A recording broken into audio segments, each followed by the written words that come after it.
प्रिय विद्यार्थियों, मैं डॉक्टर आर के खंडेलवाल को बीएससी पार्ट फर्स्ट केमिस्ट्री में जो तीसरा पेपर है फिजिकल केमिस्ट्री, जो आपका थर्ड पेपर है फिजिकल केमिस्ट्री, ये मैं आपको पढ़ाऊँगा। और यहाँ पर कॉलेज में जो सिस्टम है, एग्ज़ाम पैटर्न है, वह 12 से थोड़ा अलग है। यहाँ पर जो पाठ्यक्रम है, सिलेबस है, उसको 3 भागों में बांटा गया है। यहाँ बताया गया है जैसे यूनिट फर्स्ट, यूनिट सेकंड और यूनिट थर्ड। तो यहाँ पर प्रत्येक जो पेपर है, पेपर का मतलब है जो प्रत्येक जो सब्जेक्ट है, सब्जेक्ट का नाम, केमिस्ट्री के अंदर 3 पेपर हो गए, फिजिक्स में, जूलॉजी, बॉटनी, मैथमेटिक्स, सभी के अंदर जो पेपर है, प्रत्येक पेपर 3 यूनिट का अंदर विभाजित होता है। प्रत्येक पेपर 3 यूनिट में विभाजित होता है। ये तो सिलेबस की बात हुई। और यहाँ पर हम बात कर रहे हैं जो यूनिट थर्ड है, तीसरी जो यूनिट है किसकी, पेपर थर्ड फिजिकल केमिस्ट्री की। और इस यूनिट के अंदर भी जो ए पार्ट है ठोस अवस्था, ये हम यहाँ पढ़ने जा रहे हैं, ये हम देखने जा रहे हैं। अब यहाँ पर इम्पोर्टेंट बात ये है कि यहाँ जो क्वेश्चन पेपर जो पैटर्न है वह इस प्रकार से दिखाया गया है। यहाँ हम देख रहे हैं, ये साइड में हम कोने में देख रहे हैं कि जो क्वेश्चन पैटर्न है वह भी एक व्यवस्थित है, एक सिस्टम है कि जहाँ पर प्रत्येक जो प्रश्न पत्र है, क्वेश्चन पेपर 3 भागों में विभाजित है, सेक्शन ए, सेक्शन बी और सेक्शन सी, जिसका अंदर सेक्शन ए के अंदर जो है कुल 10 प्रश्न आते हैं और प्रत्येक 1 नंबर का। इस प्रकार से कुल 10 प्रश्नों के पूर्णांक हुए 10। तो ये बिल्कुल परिभाषिक होते हैं, यानी बिल्कुल एक लाइन के या बिल्कुल न्यूनतम शब्दों के अंदर जो है इनके उत्तर हमको देने होते हैं। और फिर दूसरा जो सेक्शन है बी, इस सेक्शन के अंदर जो 5 प्रश्न आते हैं और प्रत्येक 2-2 नंबर का होता है। इस प्रकार से कुल 10 नंबर का ये दूसरे सेक्शन के प्रश्नों का जो है एक पूर्णांक हो गया। और जो सी सेक्शन है, इसका अंदर जो है ये डिस्क्रिप्टिव है, वर्णनात्मक। इसका अंदर 3 प्रश्न आते हैं, यानी लगभग 3 यूनिट से, प्रत्येक यूनिट से एक प्रश्न लेते हुए, 3 यूनिट से एक प्रश्न लेते हुए, तो ये 3 क्वेश्चन।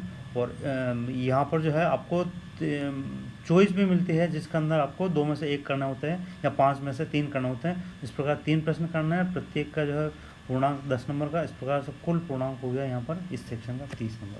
तो इस प्रकार से जो आपका क्वेश्चन पेपर है, यहाँ पर ए और बी से, ए, बी और सी तीनों को मिलाकर जो है ये कुल पूर्णांक आपको बनता है 50 नंबर। और यहाँ पर यदि आप देखेंगे कि 3 पेपर हो गए, 3 पेपर प्रत्येक 50 नंबर का, तो ये 150 नंबर तो आपके थ्योरी के हो गए। इस प्रकार से प्रैक्टिकल जो है ये होता है 75 नंबर का। तो एक आपका जो है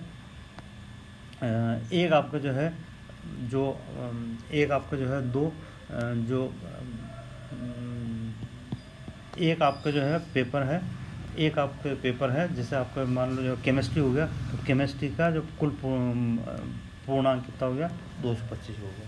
तो ये तो आपको क्वेश्चन पेपर प्लानिंग। और यहाँ पर जो पाठ्यक्रम है, जो आपने 12th में पढ़ लिया है, उससे थोड़ा सा आगे बढ़ रहे हैं। थोड़ा आगे का सिलेबस है, जिसके अंदर हम यहाँ देख रहे हैं कि त्रिविम जालक, इकाई कोष्ठ इकाई परिभाषा, क्रिस्टल विज्ञान के नियम, अंतराफलक कोण की स्थिरता का नियम, प्रमेय घातांक का नियम, सममितता का नियम, क्रिस्टलों में सममिति तत्व, क्रिस्टलों द्वारा एक्सकिरण विवर्तन, ब्रेग समीकरण का व्युत्पन्न, sodium chloride, potassium chloride, caesium chloride की संरचना का निर्धारण। और यहाँ पर निर्धारण में लौह और पाउडर विधि को यहाँ पर शामिल किया गया है। अब हम सीधे टॉपिक पर आते हैं। ठोस अवस्था पढ़नी है, तो इसके लिए एक बार हम ये देखते हैं पदार्थ की कितनी अवस्थाएं हैं, और उसके बाद में हम ठोस अवस्था के बारे में आगे देखते हैं। तो वास्तव में अगर यदि हमने पढ़ा है, देखा है या हमने ध्यान दिया है, तो पदार्थ की 5 अवस्थाएं होती है। पहली, सबसे कम तापमान के ऊपर, जिसको हम बोस-आइंस्टीन कंडेंसेट कहते हैं, उसके बाद में जो है हमने ठोस अवस्था देखी, द्रव अवस्था देखी और गैस अवस्था देखी, ठीक है। और यदि हम गैस अवस्था का मतलब ये कि तापमान उच्च होगा, और यदि हम और अधिक ताप के ऊपर यदि जो पदार्थ है या गैस है उसको गर्म करते हैं तो वह जो आपके पाँचवीं अवस्था है प्लाज्मा अवस्था, प्लाज्मा अवस्था उसमें पहुंच जाता है। तो हमारा इंटरेस्ट केवल जो है गैस, द्रव और ठोस अवस्था के अंदर है। अब यहाँ पर जो है हम गुण और इनकी प्रकृति के आधार पर, यहाँ पर जो है हम गुण और प्रकृति के आधार पर जो है गैस अवस्था, द्रव अवस्था और ठोस अवस्था के अंदर अंतर को हम देखते हैं। सामान्यतः हम जो है दैनिक जीवन में 3 अवस्थाएं देखते हैं, जहाँ पर हम गैस अवस्था, द्रव अवस्था और ठोस अवस्था को हम देखते हैं। तो गुण के आधार पर हम देखें तो कणों में आपसी दूरी के आधार पर यदि देखें तो गैस अवस्था में जो अवयवी कण हैं, अवयवी कण का मतलब हमको यहाँ पर ये चीज़ ध्यान रखनी है। अवयवी कण का मतलब ये कि जो अवयवी कण है वह अणु हो सकता है, परमाणु हो सकता है और आयन हो सकता है। तो यहाँ पर जो अवयवी कण है उनके बीच में अत्यधिक दूरी होती है, किसमें? गैसीय अवस्था में। और द्रव अवस्था के अंदर जो है इनके बीच में दूरी कम होती है, और गैस अवस्था में द्रव और ठोस अवस्था में यहाँ पर जो अंतराण्विक दूरी है वह अत्यंत कम होती है। और इसी प्रकार से दूसरा गुण जो है हम बात करते हैं संपीड़ितता मतलब हम यदि उसको दबाएं, कंप्रेस करें तो किसी पदार्थ को संपीड़ित करने पर उसका आयतन कम होगा। तो यदि ऐसा होता है, गैस अवस्थाओं के साथ ऐसा होता है, उसको संपीड़ित करने पर उसका आयतन कम होता है, तो इसको हम संपीड़ कहेंगे, कंप्रेसिबल संपीड़, ठीक है। और इस गुण को कहेंगे कंप्रेसिबिलिटी, संपीड़िता। तो गैस अवस्था की जो संपीड़िता है वह सबसे अधिक होती है। और जब हम द्रव अवस्था की बात करते हैं तो द्रव अवस्था की संपीड़िता कम होती है, और यदि हम ठोस अवस्था की बात करते हैं, ठोस अवस्था की संपीड़िता बिल्कुल नील होती है, बिल्कुल जो है नहीं के बराबर होती है। तो इस प्रकार से हम कहेंगे कि यहाँ पर ठोस जो अवस्था है वह असंपीड़ होती है। तीसरे गुण की यदि हम बात करें, अंतराकर्षण बल की बात करते हैं, तो गैस अवस्था के अंदर यह अंतराकर्षण बल नगण्य होता है। यानी गैसीय अवस्था के अंदर अवयवी कणों के बीच में अंतराकर्षण बल है, उसकी जो मात्रा है वह बिल्कुल कम होता है, नगण्य होता है। और इसी आधार पर जो हम यह गैसीय अवस्था पढ़ते हैं कि अगर बल नगण्य है या नहीं है तो उसको आदर्श गैस कहते हैं, और यदि बल उपस्थित है तो उसको वास्तविक गैस कहते हैं। और वास्तविक जीवन में, वास्तविक व्यवहारिक तौर पर कोई भी आदर्श गैस मौजूद नहीं होती है। यहाँ पर हमने जो नगण्य का मतलब कहा है, नगण्य का मतलब ये शून्य नहीं है, नगण्य का मतलब शून्य नहीं है, शून्य से कुछ अधिक है। और अगर अंतराकर्षण बल नगण्य है तो इनकी गतिशीलता भी अधिक होगी। और यदि हम द्रव अवस्था की बात करते हैं तो यहाँ पर अंतराकर्षण बल प्रबल होता है, प्रबल होने के कारण से जो है यहाँ पर ये गतिमान होते हैं, इनके अवयवी कण गतिमान होते हैं। और यदि ठोस अवस्था की बात करते हैं तो यहाँ पर अंतराकर्षण बल अत्यंत प्रबल होता है, और यहाँ पर इनकी गतिशीलता बिल्कुल शून्य होती है या बिल्कुल स्थिर होते हैं। और यदि हम जो चौथा गुण है जिसको हम कह रहे हैं आयतन और आकार, इसका आधार पर यदि हम अंतर करते हैं अवस्थाओं में, तो यहाँ पर जो गैस अवस्था है वह, उसके लिए आयतन और आकार दोनों अनिश्चित होते हैं, और ठोस द्रव अवस्था के लिए आयतन तो स्थिर होता है लेकिन आकार जो है अनिश्चित होता है, और ठोस अवस्था के लिए आयतन और आकार दोनों स्थिर होते हैं। और यदि हम पीरियडिक टेबल में देखें तो कुल 118 तत्वों में से, यदि हम पीरियडिक टेबल में देखते हैं तो 118 तत्वों में से, यहाँ पर जो है 118 तत्वों में से अगर हम ध्यान से देखें तो जो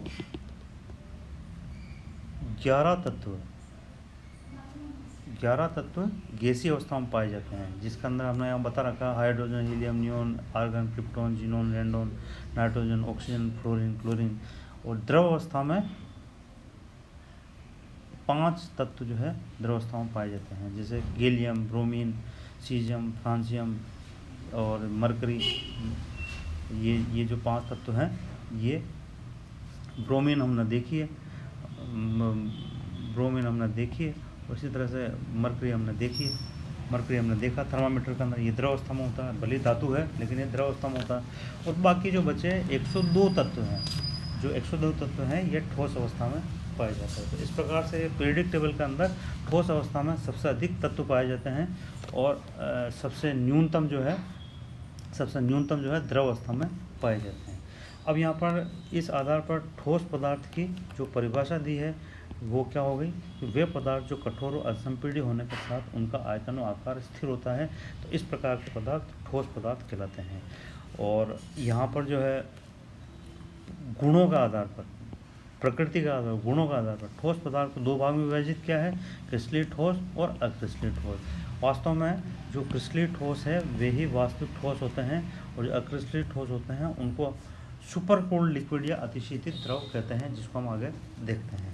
और यहाँ पर जो हमने कहा है कि वास्तविक ठोस जो है क्रिस्टलीय ठोस होते हैं, तो इसको हमने किस आधार पर जो है लिया है, तो इसको अगर हम इसका इतिहास जानें तो हम ये देखते हैं कि पुराने ज़माने में ग्रीक लोगों ने देखा कि क्वार्ट्ज नामक खनिज पदार्थ प्रायः विशेष रूप में पाया जाता है। ये विशेष रूप समतलीय पृष्ठों द्वारा बंधे होते हैं, जैसे नमक के क्रिस्टल, मिश्री के क्रिस्टल। और जब खान से, माइनिंग से जो खनिज निकले उनकी पारदर्शकता है ना, आर पार जो दिखता है, तो इस गुण के कारण से जो है उन्होंने सोचा कि पानी अत्यधिक शीत से जमकर क्वार्ट्ज बन गया है। और यहाँ पर जो पदार्थ मिला जो पारदर्शक है, तो उन्होंने इसका नाम रखा क्रिस्टलोज, KRUSTALLOS, क्रिस्टलोज, और जिसका अर्थ होता है ग्रीक भाषा में स्वच्छ बर।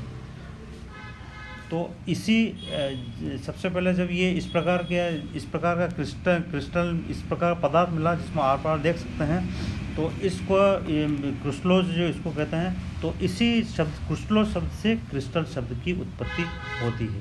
और बाद में इस प्रकार के जो पदार्थ हैं जो समतल पृष्ठों से बद्ध हो, इनको क्रिस्टलोज या क्रिस्टलाइन कहा गया। तो यहाँ पर ये क्रिस्टल शब्द की उत्पत्ति होती है। और इस प्रकार के ठोस, तो यहाँ पर क्रिस्टलीय ठोस की परिभाषा दी गई कि वे पदार्थ जो कठोर व असंपीड्य होने के साथ साथ निश्चित ज्यामितीय आकृति के होते हैं, जैसे sodium chloride, potassium chloride, caesium chloride, शक्कर आदि, सिलिका ऑक्साइड। और पूर्व में इन क्रिस्टलों को छोटी छोटी ईंटों से बना माना जाता था। वर्तमान में इन ईंटों के स्थान पर अवयवीकरण अर्थात परमाणु, अणु और आयन की व्यवस्था को हम बताते हैं। और इस क्रिस्टलीय ठोस या ठोस अवस्था के बारे में स्टेनो, लोमोनोसोव, हाय आदि वैज्ञानिकों ने और अध्ययन किया और इससे क्रिस्टल शब्द की परिभाषा हम देने में सक्षम हुए। क्रिस्टल शब्द की क्या परिभाषा है कि वह ठोस जो एक निश्चित योजना पर व्यवस्थित उन समतलीय पृष्ठों से बद्ध हो, जो कि अवयवी कण अर्थात अणु, परमाणु, आयन की आंतरिक व्यवस्था स्पष्ट करें। और व्यावहारिक जीवन में जो गठिया रोग है, जो बीमारी है, उसका अंदर जो है जो जोड़ों का दर्द होता है, उसका कारण क्या है, यूरिक एसिड क्रिस्टल बनना। इसी प्रकार से जो गुर्दे में पथरी है, उसका जो कारण है वह क्रिस्टल बनना होती है। अब यहाँ पर यदि हम समतलीय पृष्ठों की बात कर रहे हैं क्रिस्टल संरचना की, तो हम सिंपल से जो एक संरचना बता सकते हैं कि ये जो है इस प्रकार का क्रिस्टलीय संरचना होगी।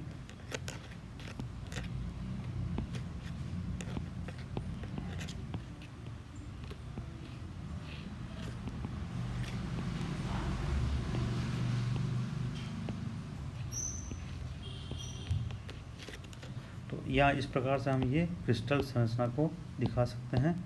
इस प्रकार से ये समतलीय पृष्ठ जो है सारे के सारे ये कहलाएंगे, ये समतलीय पृष्ठ। इस प्रकार से ये समतलीय पृष्ठ, इसी प्रकार से ये समतलीय पृष्ठ, ये समतलीय पृष्ठ। तो यहाँ पर हमने क्यूबिक स्ट्रक्चर यहाँ